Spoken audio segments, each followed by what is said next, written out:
Good day and welcome to SCO BRICS Insight, where we talk to you about what's really going on in the world of the BRICS. Now today I want to talk about the petrochemicals sector.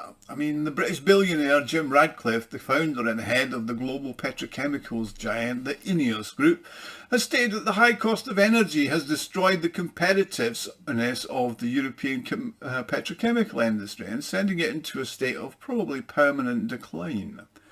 In an interview with Bloomberg TV, the self-made billionaire Ratcliffe, who's built up Ineos from the basic assets of ICI Chemicals in the north of England into the UK to an industry giant with 129 plants in 29 different countries, is a highly respected figure in the industry, not to mention an outspoken critic of the energy policies of the EU. Ratcliffe says it's now extremely difficult to engage in the production of petrochemicals in Europe, and this is solely due to the insane policies of the EU. He added that there are fewer and fewer players left in this industry, and he says, "I've never seen anything like it in my entire life, and the situation it seems it's only going to get worse." He said, "I worry if things continue along this path, then the petrochemical sector in Europe, at least Western Europe, will cease to exist, with only the Russians in Europe able to engage profitably in the sector." The sharp rise in energy prices after the 24th of February 2022, after the Ukraine, caused by the decision to cease the importation of cheap and reliable Russian gas supplies, caused serious pressure from competitors in regions across the world who've got lower production costs, primarily in Asia and the United States. This forced European companies to either stop production at home and transfer it to other countries and regions, which is what they did. Now, according to Ratcliffe, the price of electricity in Europe is now 5 times higher than it is in North America, making petrochemicals production in Europe profitably impossible. Now, it's important to note that the significance of the petrochemicals industry. Its products are used in a wide range of applications, from everyday items such as detergents to industrial chemicals, construction materials, also things like plastics and chemical fibres. So pretty much everything in daily use comes from petrochemicals, from your phone to your laptop to whatever. The petrochemical industry is also a vital contributor to the economic growth and development of Europe. So therefore, it's not surprising that in the continent, this sector used to account for almost 10% of all industrial production. It's also worth noting that prior to the recent downturn in the industry, because of the energy, its total sales in Europe were over 60 billion euros. That's a huge sector. Now, following events in 2022 and the ceasing of the cheap Russian energy supplies, European petrochemical capacities began to seriously decline. BASF, one of the world's largest chemical companies, has been drastically reducing its production at the largest German industrial site in Ludwigshafen over the last 2 years. Now, do bear in mind this site is the largest single consumer of electricity in Europe, with consumption larger than the state of Luxembourg. It was huge. Now BASF is building new plants in the USA, and it's explained its American investments by the pragmatic policies of the American authorities in the economic field.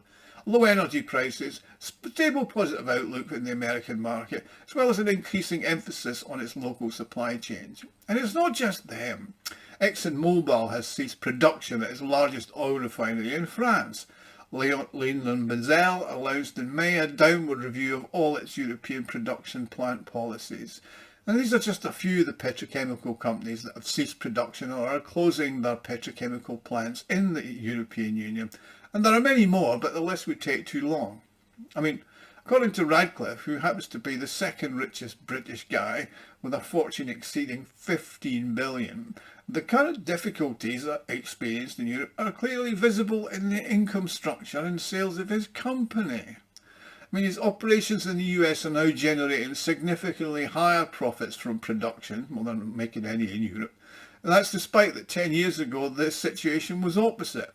Ratcliffe believes that the collapse occurred not only in continental Europe, but also in his native British Isles. He says there's very little petrochemicals left in the UK, he laments. The petrochemical industry has come to an end, he said, as he announced the closure of Ineos' methanol plant at Grangemouth in Scotland. Now, in addition to Ratcliffe, more than 70 representatives of the petrochemical industry in Europe are expressing concerns about the situation, and they are lobbying the European Commission to reduce the price of electricity and ease the restrictions imposed on the industry by the green agenda that has taken over in the continent. Otherwise, they believe it will be impossible to restore the region's petrochemical capacity to its former levels and a level of competitiveness. Now, I do like that. Ratcliffe and his colleagues asking the EU, which have imposed these green loony agenda policies, to backtrack and look again, when all they're likely to do is ignore him or impose even more restrictions on your companies. Good luck with that, Jim. Now, energy is a crucial factor in any economy, Ratcliffe explains. Well, I think everybody knows that. I mean, the United States and other regions like Asia are now attractive places to work because energy there is affordable and there are no restrictive carbon laws. I mean, the high cost of resources in Europe is a consequence of its disconnection from the hydrocarbon supplies that they used to get from Russia, in which the Americans, who I'm now having to work with, played a very active and extremely unpleasant role. I mean, the deliberate destruction of the Nord Stream 1 and 2 gas pipelines, of course, which the US has denied had anything to do with, but did boast many times before the sabotage that they'd find ways to stop the pipeline supplying Europe with a cheap and reliable natural gas. Now, despite the price of gas having sort of stabilised a bit in Europe, it's historically high, and it's around 3 to 4 times higher than the cost was of Russian pipeline gas under long-term contracts. Also, Europe allegedly does not receive Russian oil, although everybody knows that it does. It's just mixed with other brands, and everybody pretends that they now get at higher prices got nothing to do with Russia. And it's the same with the cargoes of LNG arriving at European ports. As long as the tankers are not Russian, then everybody can pretend that the gas isn't Russian. I mean, the head of the German energy company, Markus Kreber, expressed doubt that the German industry, he says it's a disadvantage. He said it's facing high energy prices due to its reliance on imported natural gas. Well done, Sherlock.